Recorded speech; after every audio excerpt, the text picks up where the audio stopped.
शुभ सकाळ मित्रांनो. बघू शकता आमच्या इकडे पाण्याचं वातावरण भरपूर झालेलं आहे. म्हणजे पूर्ण महाराष्ट्रातच पाणी सांगितलेलं आहे. कारण चक्रीवादळे तयार झालेली आहेत आणि जशी मेमध्ये परिस्थिती होती आपली, तशीच परिस्थिती आता पुन्हा झालेली आहे. आणि आपल्याकडे जवळजवळ 100 मिलीमीटरपेक्षा पण जास्त पाणी सांगितलेलं आहे. कुठे कसा पडू शकतो कसा नाही, भाग टाळत पाऊस सांगितलेला आहे, परंतु कशा पण परिस्थितीचा पाऊस पडू शकतो आता. आणि वातावरण खूप बिकट झालेलं आहे. शेतकऱ्याचं खूप दुरावस्था झालेली आहे. तर अशा वातावरणात हे बघू शकता तुम्ही. मी तुम्हाला याच्या पाठीमागेचे व्हिडिओ दाखवले होते. 6वा दिवस 7वा दिवस, आज त्याचा 8वा ते 9वा दिवस आहे मित्रांनो.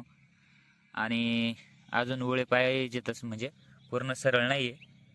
आणि अशाच जर जास्त प्रमाणात पाणी झालं तरी ओळे जगू शकत नाही. कारण त्याची मुळी पाहिजे तशी अजून बळकट झालेली नाही आणि जास्त पाणी शोषू शकत नाही ती. तर मित्रांनो, आपण त्याच्या उपाययोजनेसाठी काय केलेलं आहे तर हे बघा, आपण असे शेवट गादी फोडून टाकलेले आहेत. हे बघा, या डायरेक्ट पूर्ण आरेचे आरे आहेत, मध्ये कुठलीच वळ केलेली नाही. आणि अशा पद्धतीने आपण सगळे शेवट गादी फोडून टाकलेले आहेत. म्हणजे जेणेकरून आपल्याला जेवढं वाचवता येईल तेवढं वाचवायचं, बाकी सर्व निसर्गाच्या हातात आहे. कारण आपल्या जमिनीतली जी बुरशी आहे ती बुरशी कमीच होऊ शकत नाही. असं जर पाऊस चालला कंटिन्यू तर बुरशीचं प्रमाण कमी होणार नाही आणि कुठलं पण पीक घेतलं त्याला पाहिजे तसा असा रुबाब येणार नाही लवकर. कारण आत्ता दिवस कोणते आहेत, आता आपल्याकडे फुल थंडी पाहिजे होती, परंतु अजून पण मे सारखी परिस्थिती होते. आणि ही परिस्थिती अशी जवळजवळ 10 नोव्हेंबरपर्यंत सांगतायत. त्याच्यामुळे शेतकऱ्याचं जगणं कठीण झालेलं आहे. कुठल्याच गोष्टीमध्ये त्याला यश नाही आहे. कारण बाजारभाव बघितले तर असं. आणि हे जे उळे घेतलेलं आहे मी तुम्हाला सांगितलेलं आहे, बेला कंपनीचं उळे आपण विकत घेतलेलं आहे. हे उळ्याची किंमत जर बघितली तर 3,000 रुपये किलोप्रमाणे उळे घेतलेलं आहे. 3,000 रुपये किलो.